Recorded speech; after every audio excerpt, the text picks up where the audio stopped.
Hello everybody and welcome back to another video, as today we got the third annual Oilers Award show, as today we got a special guest showing up for this award show this year. As you guys all know, usually I do the award show by myself and we don't have any special guests joining us.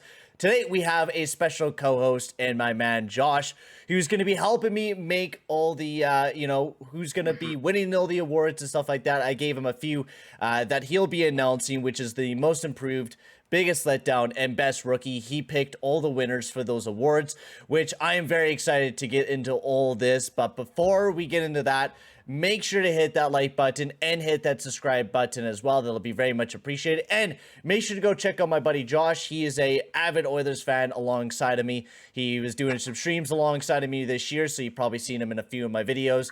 And go check out his channel because he has some amazing reactions up on there as well. And you're doing some player grading right now as well, if I'm correct. Not yet. That'll be starting in the summer, though. Oh, beauty. Most recently, I did some videos on some players that I thought I was just posing the question whether they should stay or they should go. Yes. That's some of the most recent stuff I have up there. But about to kick into off-season mode here very shortly. We are about to kick in the off-season mode. I'm not going to get into too much, but we got some juicy rumors coming up towards draft day, so it's going to be very, very entertaining to say the least. So let's get into this award show. Let's stop wasting the time, and let's get into the first award, which I'm going to head it over to Josh, as he'll be making an announcement for the most improved. The first award that we are handing out tonight is the Most Improved Player Award, the player that we've looked at last year and this year and saw that they've improved greatly. And when I looked at the entire Oilers roster this year, there was one player that stuck out to me for making a vast improvement in play. And so the winner of the Most Improved Player Award for the 2021-22 season for the Edmonton Oilers is Kailer Yamamoto. Amazing guy to pick for most improved. I was almost even thinking Evan Bouchard, because I think your runner-up was also Evan Bouchard, if I'm correct on that as well, right? Yes, the runner-up for that award was Evan Bouchard. Both showed a lot of improvement, but I think what tipped the scales for me personally was last year in the 2021 season. A big question for Kailer Yamamoto was his goal scoring. Yeah. And this year he was able to finish out with a 20-goal season, and that major turnaround for him was what tipped the scales for me to call him the most improved player. And I think, honestly, I totally agree with you, because, I mean, you look at a lot of the stats from Yamamoto, it didn't look too supportive. But I think if you were to look from the time where Woodcroft got hired until the end of the year, I think Yamamoto took a huge step up in his game. He had a really red-hot streak near the end of the year, which is why he was able to get to that 20-goal mark. And he definitely, I think he's probably the best player to go for that most improved. When I seen that you picked Yamamoto, I was like, I don't know. I don't know if he really deserves this type of award, but honestly, he does. Like, last year, he really did not have the best year in the world for the Edmonton Oilers. He wasn't amazing. He only had 8 goals and 52 games. Now this year, 81 games had 20 goals, I meant. Like it felt like last season he had taken a step back from what we'd seen in that 19-20 season when he had played. But this year, especially when Woodcroft was brought in, he took a major step forward. And he just improved so much. His goal scoring got so much better under Woodcroft. He finished very strong. And so, most improved player, Kailer Yamamoto. Absolutely deserved. So let's get on to the next one. And this guy, I will be announcing this one. This is for Best Defenseman, as this Best Defenseman award is already going to be going out to the guy who won it last year. He's going back-to-back in Best Defenseman award, and most likely will probably be doing that over the next couple years. And that is Darnell Nurse, who I gotta say stepped up massively defensively this past season. He really took a step up in his defensive game. Still was a very good offensive guy, and the runner-up to this award as well was Evan Bouchard, who once again gets another runner-up award once again, but he also deserves it. Great offensive defenseman, had most of his points on even strength to note as well, and that is pretty amazing when he was leading defenseman in points, and he got most of those points on even strength. So absolutely deserved there for Darnell Nurse, and once again Evan Bouchard being the runner-up. We most likely will be seeing him winning some more awards next year as well. Yep. Darnell Nurse had a very, very good campaign. Like most players on the team, while there was not the strongest start there, By the end of the season under Jay Woodcroft, Darnell Nurse was playing exceptional. His two-way game developed incredibly this Yeah. year. He played a lot better defensively, and he was a reliable defenseman when this team needed him to be that reliable defenseman. Not to mention the offensive presence was still there. And that's a big thing. He put up 36 points in 71 games, or 35 points in 71 games, and his defensive play took a huge step up, and honestly, very well deserved here for Darnell Nurse. He deserves this award massively with the way that he played throughout the season, playing really well defensively, and being that big defensive, that number 2 guy, or that big top 2 defenseman for the Edmonton Oilers. So, let's move on to the next one, as this is my favorite award to always talk about. It is the biggest letdown.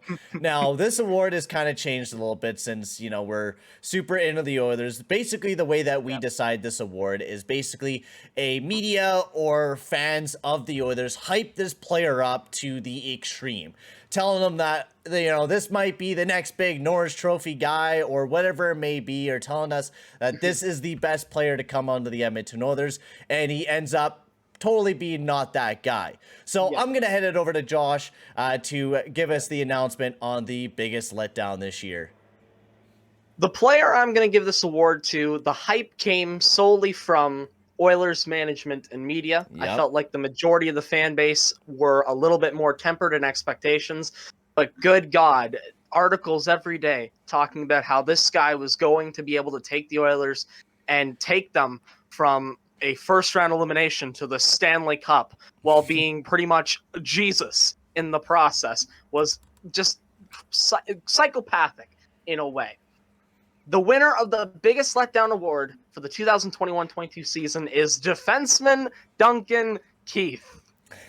And honestly, people are probably in the comments right now smashing their keyboards like, what the heck is this? Duncan Keith, biggest letdown? Yes, it is. Yes. Not very great offensively this year. Had a decent season defensively with the team this year, but just really wasn't the guy that everyone hyped up to be. Everyone was saying he could be a top 4 guy. He could log in a lot of minutes. But the thing is, the more minutes he got, the worse he looked. And there was still, you know, Duncan Keith, some games he didn't look that bad, but this guy definitely was not what the media hyped up to be. Many more games where he was getting walked, walked right by. That was his biggest defensive struggle. Like you had mentioned, the offense wasn't there. And simply put, if Duncan Keith was a third pairing defenseman making under $2.5 million for 1 year, there would be no complaints. But he was expected and put in top 4 minutes, making $5.5 million. Next year, he will make that same $5.5 million also on the cap. The thing that's funny, the pour more salt into the wound. If Keith does retire, we don't get his cap. We have to keep the 5.5 cap even if he does retire. For some reason, the NHL has just decided to erase the recapture penalty rule. So we have to deal with Duncan Keith's $5.5 million cap even if he does retire. Isn't that just fun? I mean, listen, it's the NHL. What are consequences for actual actions? You know, punish the people who didn't do anything. Yeah, that's how the NHL operates.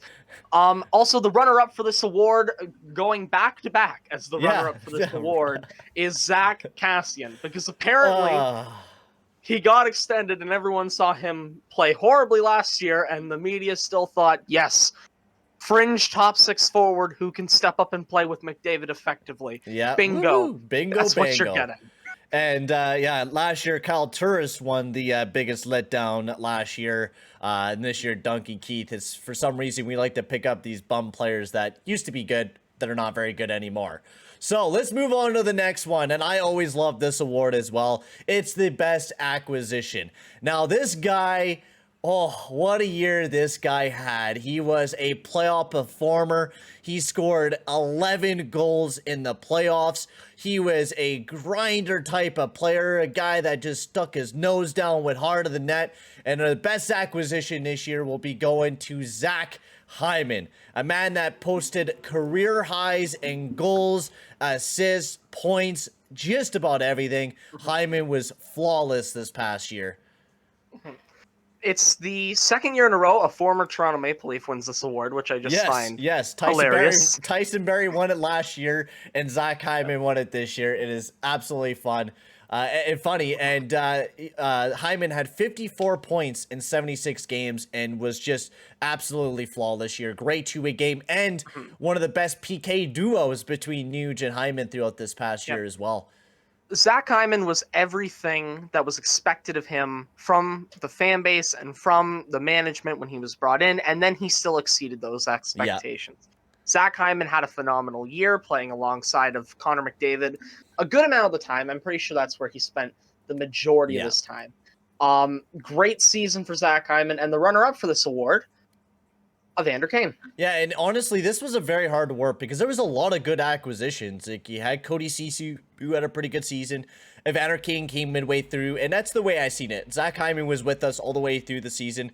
Maybe if we seen Evander Kane be on the team throughout the entire season, maybe. But honestly, Zach Hyman's all-around game, the way that he played on the PK, the way that he was on the power play, the way that he was even strength, Hyman was just everything the Oilers needed, and that's why he is honestly the best acquisition we've had in quite a long time, quite honestly, and he absolutely deserves this award without a doubt.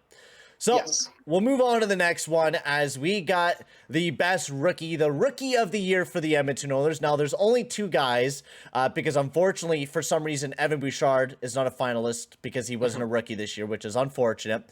But I'll hand it over to Josh to announce this award. So, touching on Evan Bouchard, I did not know he was not a rookie until I Yes. picked him for this award and then was corrected. Yeah. So the Rookie of the Year winner for the 2021-22 season for the Edmonton Oilers is Ryan McLeod. Without a doubt, he deserves this. I mean, there's no one really to compete with Ryan McLeod, of course. Only Tyler Benson, really, and Benson was okay this year, didn't have a flaw this year, but Ryan McLeod was amazing defensively, all right offensively. We started seeing that offensive game kind of pick up near the end of the season, but was amazing defensively, was really a third line center that we really needed, and I'm excited to see what he'll be able to do for the team next year as well. I think next year there's not going to be any more of this fluctuating between third and fourth line roles. He will be in a third line role definitively for the whole year. He proved a lot of people how good he truly was. You could see flashes when he first debuted and in the first half of the season, but once again, under Jay Woodcroft, he took it to another level, and Ryan McLeod really showed how effective of a player he truly is. Yeah, and last year's best rookie went to William Lagesson, which was a weird one. And he was the only rookie on the team last year, basically, and Evan Bouchard. But Bouchard only played a few games, and I thought he was still eligible for this year to be rookie, but I was wrong on that. And it's a weird rule. I don't know if you think he played 25 games, but I think it's because he played like multiple seasons with the Oilers. He's not eligible to be a rookie anymore. It's really weird. The rules are really weird with the rookies. Apparently, you got a Michael Bunting who's like 26 and still be a rookie, but not Evan Bouchard. Makes no sense to me, but it is what it is. And we'll move on to the last award, and this is MVP. And we all know who this award's going to be going out. And it is Connor McDavid for the second year in a row. He is winning the MVP with, once again, the runner-up being Leon Draisaitl, who also won an MVP back in year one. And McDavid was just amazing this year. 123 points in 80 games. And not even just that, still leads the league in points in playoffs. Isn't that just incredible? 33 points in 16 games and still leads the playoffs in points. And they got eliminated in the conference finals. What else is there to say about Connor McDavid that hasn't already been said by everyone and their mom?